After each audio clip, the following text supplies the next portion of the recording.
Hello, viewers. This is Dr. Qamar Cheema at the Snowbird Institute, and today we have an excellent panel to talk about one particular question: that are regional countries ready to help Pakistan in countering terrorism?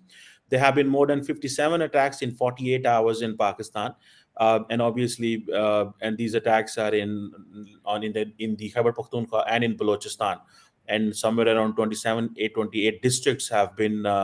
Uh, these are the districts where the terrorists are attacking or which are the hotspots at the moment. So we're having a conversation on this issue, that how regional countries can cooperate, or either we can cooperate or not. And because at the moment when we are talking, there is the intelligence chiefs of a few important global countries have gathered in India.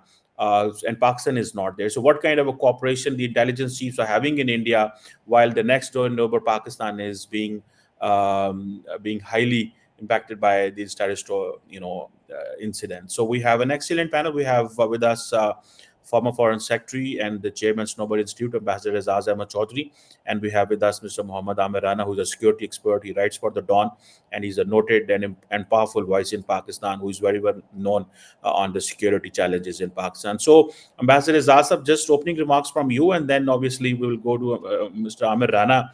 How do you see this question that can there be a regional cooperation in countering terrorism, sir? Thank you, Cheema Saab. My own sense is that this region in which Pakistan is located is unfortunately the least integrated region and the most misunderstood region. If you look at the global context, when the world order is in disarray, most of the countries are now looking inwards towards their own regions, except South Asia, where the bigger country, India, has its own global ambitions, but unfortunately does not have any regional ambition. It says that India, that neighborhood first, but it is really not taking its neighboring countries along. So when you say that we need a regional approach to counterterrorism, it makes perfect sense to me, but I don't see that happening, at least in our own region. We first need to also understand that while the world is grappling with several conflicts, particularly in Europe and Middle East, uh, terrorism hasn't really gone away. That threat is still there. And the kind of threat that is now emanating from Afghanistan, at this time, Pakistan is bearing the brunt of it. But other neighbors are also getting concerned, and very soon the world itself will come to know that this is a threat that they must not be, complacent about. And so, a regional approach, as you have already, indicated in your opening remarks, is important. But how do we persuade the regional countries that today it is Pakistan which is suffering from this threat, but it can actually proliferate to other countries in the region? So that's a big challenge, and that's what we would like to know from Mr. Amir Rana, who has spent his lifetime on studying these dynamics, and he might be able to better guide us. Thank you. Yes. So, Amir Rana Saab, this question, that can there be regional cooperation? How will you figure out this? Pakistan and China are important partners, but hardly there seems a joint collaboration or joint mechanism for dealing with these transnational terrorist organization. It seems that China is concerned only about its own security, but doesn't have a view for the region. India has silenced itself and is not looking towards this region, wants to deal bilaterally, but no mechanism for the regional. Once it was started by the NSA Doval, which the Pakistan rejected at that time, in Iran, and then other countries are there. So, how you find this question? Do you find there is any ray of hope in this, or do you believe that everyone will have to manage its own threats on? Yeah, thank you, Qamar Cheema sir, for having me in this discussion. And Ambassador Sab was right, pointing out that each nation in our region, they have different priorities, and they are facing the varying type of the geopolitical challenges, and which of course determine their course for cooperation, whether it's a security sector cooperation or economic or in the strategic relationship. So there is less chances for the convergence of their interests, despite we have a few regional mechanisms. The most important one is the SCO, and which got the mandate to address uh, uh, all these concerns related to security and non-traditional security threats, the serious organized crime. Despite that, we have our different priorities. And Pakistan's is, of course, you're right, and the message is right that what we are suffering right now, the other nations can suffer too, and they have to learn from this lesson. But India, we can assume that they may be waiting and they're looking at us and maybe just teasing us that what was happening in India, especially in the northern part, and the Pakistan was not as responsive as India was expecting at that time. And I think its reference, Prime Minister Modi even gave in a recent interview, and he just mentioned about the Pakistan roles in India. So this is, I think, we can't expect any assistance or collaboration from India. So this is very much clear because this is very different sort of the case. But three countries are very important for Pakistan. And first we have to look at what kind of the terrorism threat we are facing. We are facing three level of the threats. One is the transnational, second is the which is originating from Afghanistan, which has character of the religious militancy, and third is the insurgency, which is very much internal. And for each of these threats, we need the different type of the framework for the collaborations. And in but Pakistan and China somehow share the common interest dealing with all three kind of the threats. So this is important. But for the religiously motivated threat and the Baloch insurgency, the support from Afghanistan is most crucial. And for typically addressing the Baloch insurgency issue, Iranian support is very critical. And even during the 70s, uh, uh, Pakistan and Iran had conducted the joint operation against the insurgents in Balochistan because they were posing the equal level of the threat for the both countries. And this is, I think, very important. And China, which is already had invested a lot in Balochistan and other CPAC projects in the rest of the country, and where the BLA and other band organizations, they are specifically targeting the Chinese interest, and they targeting or hitting the Chinese interest. This is a case apart, but their ideology and political view also have evolved, and they see China as one of their enemy. And this is, I think, a very interesting aspect because these Baloch insurgents, they always remain left-leaning organizations. They originated from the left ideology. And once there was a few group, even the Murrays, they were inspired by, they were the Maoists basically, leaning. And they are not having the similar bond as the insurgents during the 70s had some ideological bond with China. And this is quite ironic. And now, even claiming to be left, they have kept distance from China. And this is, maybe you may be watching what is China is doing in Myanmar, where it had somehow had, of course, this they have the strategic relationship with the military junta, but at the same time they had infiltrated within the left-leaning insurgents movements, the Chen movements, and now the China is offering uh, mm, uh, the truce or the negotiation between the two parties in a country.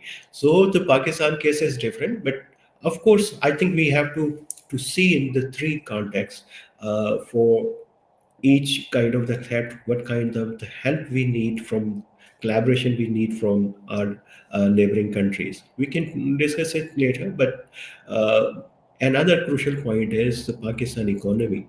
And is it capable to or afford to a major military operation in Balochistan or in tribal areas, and how China can help Pakistan to navigate this kind of the problems. Cheema sir. So, Ambassador, if you can give me, if I can say this question, put a question to you. Is there a way, or can it happen that Pakistani Prime Minister picks up a telephone and calls Prime Minister Modi, "I need your cooperation in countering terrorism"? Do you think that there is a possibility of that? Do you think we should do this, or do you think that we should at domestic level, for example, I want to be very clear. At domestic level, we have been saying India is involved. India is involved. Are we giving the sufficient proofs to India that this is where we have got the proofs? This is a financial support you are giving. This is the logistical support you are giving, and you need to help us because somewhere even Prime Minister Modi may not know what's going on, but maybe the Indian deep state is involved. So Prime Minister Modi, I need your help. Do you think that Prime Minister of a country, because normally I have seen this, there is a silence at the federal government, or the Prime Minister or the Foreign Minister do not speak much on this. So do you think that we can talk directly, or we should talk? Because building up this narrative at home is fine, but not communicating at the right level, don't you think this is a deficiency? What would you say on this, sir? Chirusab, I subscribe to the theory that much of the threat that we face, its dynamics are external as well as internal, but the solutions are entirely internal. I am not as convinced as some of us are that the outsiders will come and help us to overcome the threat of terrorism. The first quantum of actions will have to be internal. And if they are in the right directions, the external actors will also come in and help. Now, people know that there is a strong feeling of deprivation in Balochistan, and it's a complicated story. This entire system of having A category areas and B category areas and the levies and the sardars, etc. So there's a big background to that. Now Pakistan has failed to handle it through its own governance mechanisms, and that's something that we have to fix ourselves. And only if we take the right steps, then the outsiders will come and help you. Because otherwise the outsiders will come, all right, we bring in our troops and we have our troops on ground. If we are to resolve it, okay. If Chinese feel that their Gwadar port or other installations are under threat, they will say, okay, if you can't handle it, we'll come and do it ourselves. So I am great believer in self-help and self-action first, and then the outsiders will help. Now, under the present circumstances, when India and Pakistan are having such deep misgivings and such deep mistrust, our Prime Minister picking up a phone and calling the Indian Prime Minister, he will probably not take a call. You remember 27 February 2019 when Prime Minister Imran Khan wanted to speak to Prime Minister Modi and he did not take the call. So, you have to prepare the grounds first, build up the trust with your neighbors, and then expect some help from them. So therefore, my suggestion to my own authorities would be that please focus internally first, look at the causes, and there are plenty of people like Mr. Rana who have been writing about these problems, these internal problems. Look at them, take that advice, hold brainstorming sessions, political parties, conferences, and come to a solution. And part of that solution would be some kind of help from countries like China, Iran, that you mentioned, Afghanistan, and India. Now, the three kinds of threats that Mr. Rana, pointed out in this whole spectrum: transnational, Afghanistan original, and internal insurgency. uh, they need, a composite action, first internally and then with some external help. So I don't recommend that our Prime Minister should simply pick up the phone and call Prime Minister of India, because he will not take the call. We know for a fact that Indians are sponsoring Balochistan insurgency, even if the Indian media is not accepting it. I remember in the Rashtra University, I personally heard myself on a video that Mr. Ajit Doval said that we'll give to Pakistan in Balochistan what they are giving to us in Kashmir. This was 2014. Now we can see that it is happening actually. But the control of all the events is within us. It's our responsibility.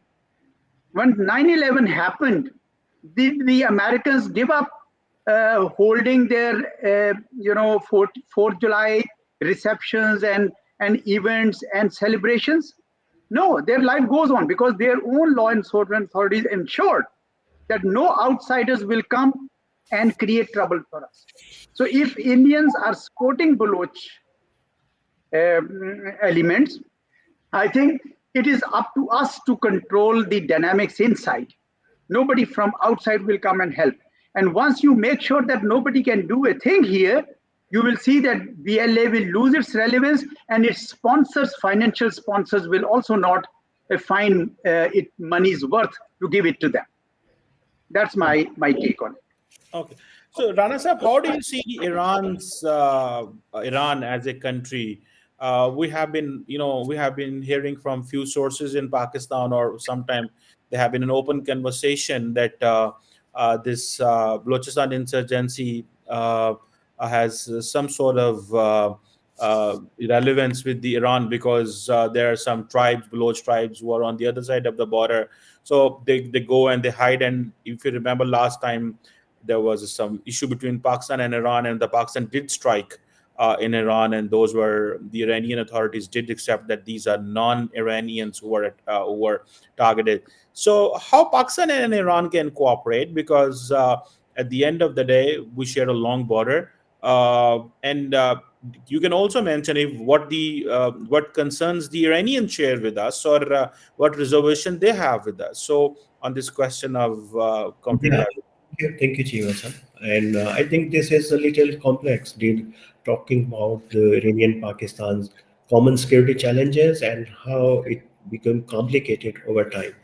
And when I was referring to the 70s joint operation against the Baloch insurgents, both by Iran and Pakistan, so at that time, it was common enemy was very clear, and Baloch insurgents, and even at that time was talking about the greater Balochistan, comprising on the Sistan's few districts, which is Baloch dominated, and few districts in Afghanistan. So this was the context at that time, and even the Baloch insurgents groups subscribes to the similar ideology and the political view that eventually they have to create the greater Balochistan, and which will have the districts from Iranian Sistan Balochistan province as well. But what happened over the time that the few Islamist groups emerged within Iranian Sistan Balochistan.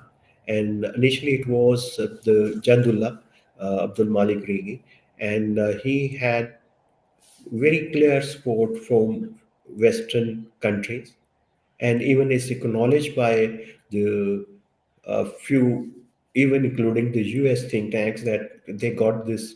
He got the support from Western countries, and he was regular visitor of the foreign embassies here in Islamabad before launching his movement, and he was also had developed the connection with the Arabian few Gulf states, including Saudi Arabia.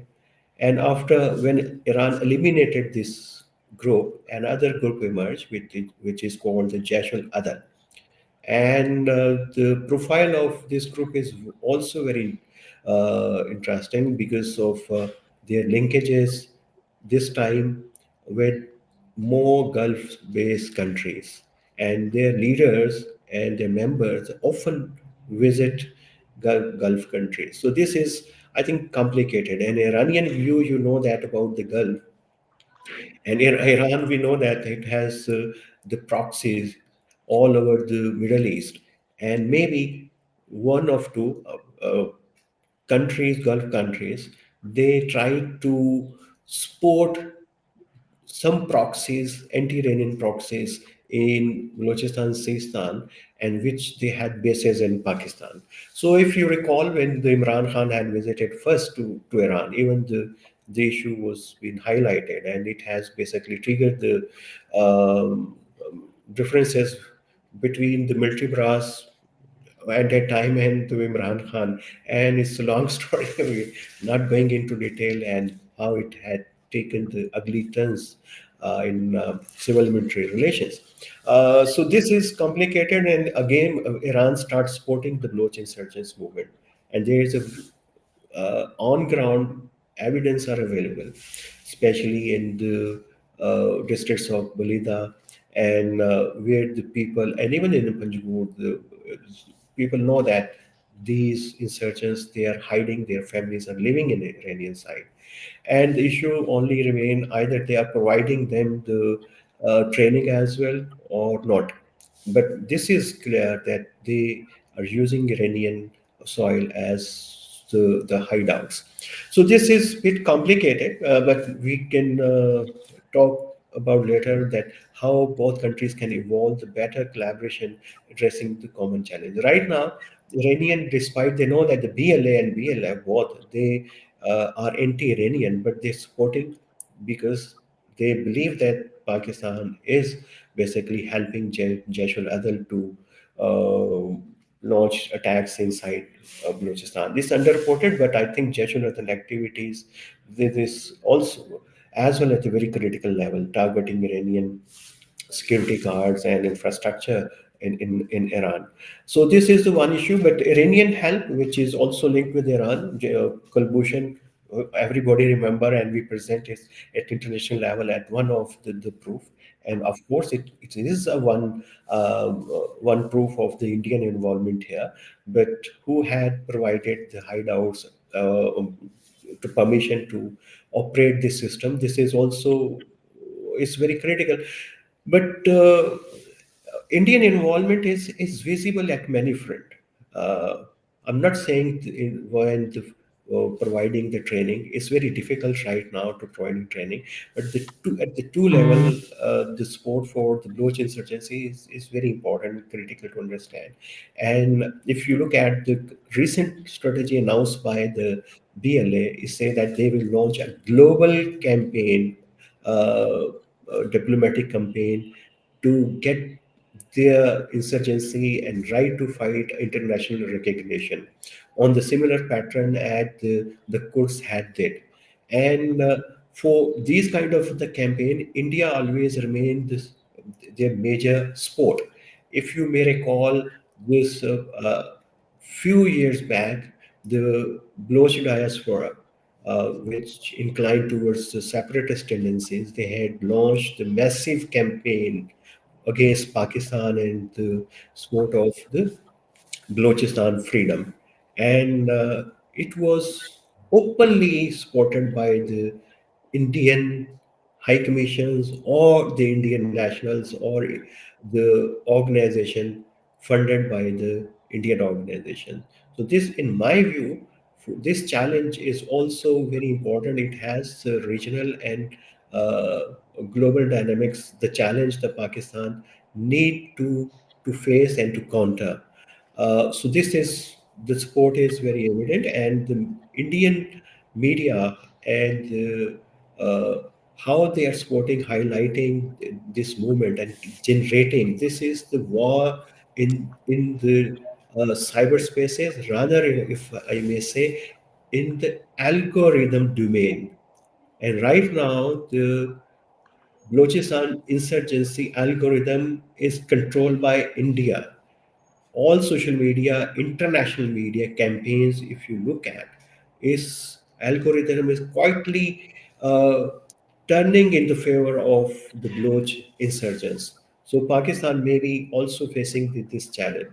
And rest of the issues, we know that we or dimension, internal dimension of this conflict. Originally, they are Loch insurgency and TTP, they are internal issues, and we need to review our strategy. In both of our strategy, the political component is missing, and this is missing from, at least in the Balochistan case, is missing from day one, despite the national action plan talk about reconciliation Balochistan, but we haven't paid attention on this at all. So this is, I think, the how the security institution view Balochistan is problem. This is needed to be completely reviewed and transformed. And even in the case of Balochistan, Afghanistan is key in terrorism and the security problem, and we need to evolve an approach that through which we can engage Afghanistan, not to we create the confrontation and to uh, and if we will do that, we will push them to the wall. And what they will do in response? They got the TTP and they got the NATO weapons to provide to BLA and other groups. The Al Qaeda and I is still there. ISK though is posing an equal level of the threat for the Taliban and for Pakistan, but if they allow ISK to flourish in their eastern districts, the provinces, so to whom the ISK we will target? Of course, the Pakistan. So, in my view, in terms of the collaboration, Afghanistan is important, but China is important not in terms of the providing the any operational support, but I think they understand the Pakistan economic position, and one important assistance Pakistan uh, needs now and desperately needs now the better surveillance technologies and equipments. And somehow it may be we like it or not, but China has developed the uh, better network or the capabilities to gather and process intelligence about the security threats happening in the region. And Pakistan need the mutual intelligence sharing with China. Pakistan, maybe we think that we still ahead of China in collecting, processing the intelligence in about the regional context, regional conflicts. But I think the China's capabilities are more is far ahead from Pakistan now. So this is collaborations. The one is the financial cost. Second is the intelligence cooperation. Second is the surveillance equipments, and third is the intelligence sharing which we need from China. I think Yeah, yeah, sir. yeah. Can I make two comments and then Yeah. also ask a question from Rana Sahab? Mhm. Just to add to what he was saying, I remember when I was some years ago, I used to go to Geneva very regularly. I would see those buses having free Baluchistan. And very soon, then we saw an EU NGO called EU Disinfo Lab coming out with a detailed report how fake NGOs and even the websites of and the addresses of the dead people had been used to prop up this campaign about Balochistan. So Indians had their footprints almost everywhere. It was very clear. I know that if you talk to the Indian media, which Qamar Cheema Sahab, you do, and they don't even let you talk as soon as you raise that voice because they don't want to be exposed to the world that they are abetting insurgency at a time when they themselves are claiming to be victims of terrorism. So this is my one comment. The question that I have from Rana Sahab is about Afghanistan. He's right that we should not have a confrontation because that can be problematic, but he wants us to engage. Engage we are. I thought we are engaged with them. Why is that engagement not working? So I think it's multiple factors, but uh, Pakistan side was little impatient to about Afghanistan, because we not only had the problem of the TTP, and by the way, this was on low our priority when the Taliban took over Afghanistan, and at that time, the few other issues were very important for in the context of the uh, regional geoeconomic collaborations, and for safeguarding the border security was the second major uh, priorities. There were a few others, which, of course, with the passage of time, it will be revealed. But the TTP was not on the top at that time. And we had the perception that when the Taliban will come into power and they will help us to address this issue, and uh, they had their own mindset, and they wanted the TTP to be engaged in a similar way as the Pakistan had to engage the Taliban with the US and the rest of the global community. Even then, we underestimated the threat because our focus were somewhere else. And meanwhile, TTP got stronger. So this was a problem, and we got impatient. So the developments we were making on other fronts, we also shut down all uh, the doors on other fronts as well. So this was a mistake from Pakistan side. For within Taliban, they also made rather blunders, and the negotiation Pakistan having with the Taliban, they were not on same page, and Haqqanis, on which Pakistan was relying more, they had made several commitments to Pakistan, but in these not been approved from Kandahar and Mullah Umar and Mullah Hassan, Mullah Hibatullah and Mullah Hassan, because of their few internal issues. And rather to engaging the Kandahar, and which was one major critical challenge for Pakistan at that time, and we used the different channels, including Maulana Fazlur Rahman.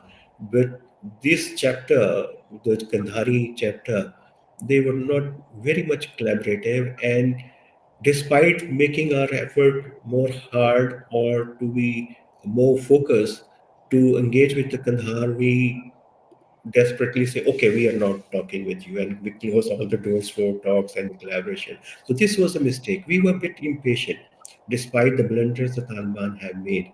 And still, I think we got the space for engaging Taliban, both the Kandahar and Kabul, despite of their internal differences. And we can't wait that there will be fighting within the Taliban, and there will be another civil war within Afghanistan, and we will see that who will come in power. So this is not going to be happen in the near future, because Mullah Hibatullah is quite strong. His strength lies in his uh, uh, Amar Bil Maruf Nahi Unwanted department, and which has eyes and ears all across Afghanistan. And they mainly control right now the govern Afghanistan, not Haqqanis, not Zakir, not Mullah Shiri. So this is, they are very strong right now. And even they got the not only the eyes and ears, but Haqqanis fighter may be good um, for them, but I think the Mullah Habatullah still got the very loyal guards, and nobody can challenge him within Afghanistan. So, despite waiting any turmoil in Afghanistan, divisions in Taliban, Pakistan will have to continue engaging the Taliban and prioritizing the TTP and other engagement Pakistan wanted to have on all these fronts. So this is, I think, Pakistan have to review its policy. Rana Sahab, thank you for you have been elaborating all. But one quick last question, if I can ask you on China particularly. On this Balochistan front, we have seen that the entire Chinese investment is compromised, frankly speaking, and we are understanding that the CPAC is not working. The Chinese are leaving. These conversations we have been hearing from different sources. What stops Pakistan and China to think united or to work together on Afghanistan? Uh, this is a question many Pakistanis may be thinking that what is in Chinese approach on this? They do want to do everything unilaterally, single-handedly, or they don't want to get into this direct Pakistan-Afghanistan issue or with the militants. They don't want to engage with those.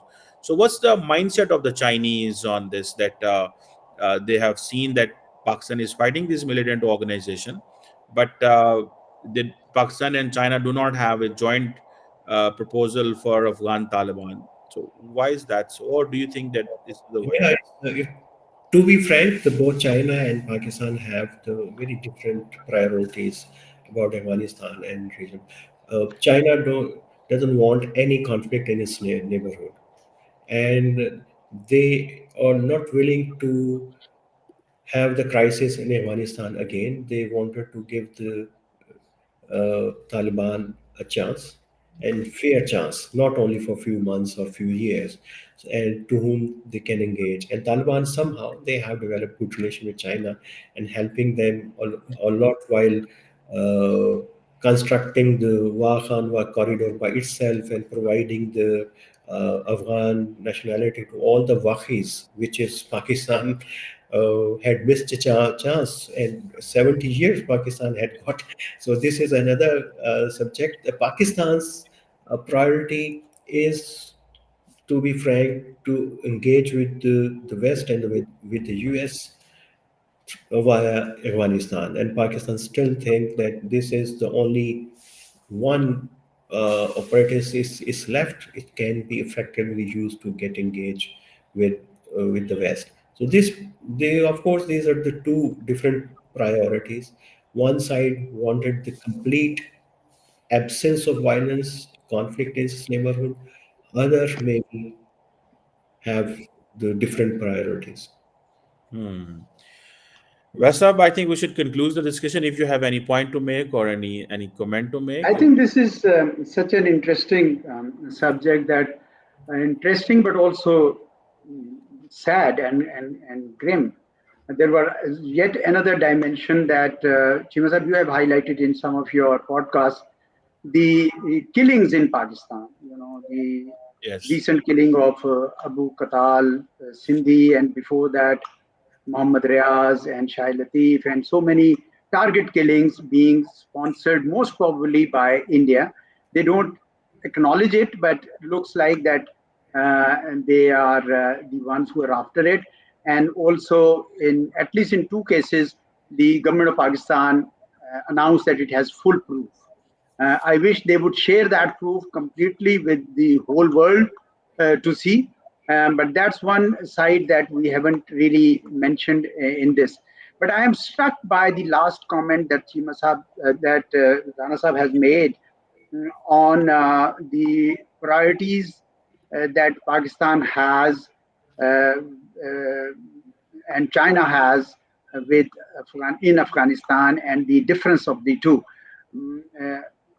I honestly would want to know what is our overall priorities in relations with Afghanistan. What kind of country what kind of relationship do we want? I mean, the bigger relationship, not just terrorism related. I thought we would want to have a friendly Afghanistan. We want to have an independent, sovereign Afghanistan, which should run its own affairs, which should have nothing to do with Pakistan except for interstate conduct, I mean, relations. Other than that, we should have nothing to do with that.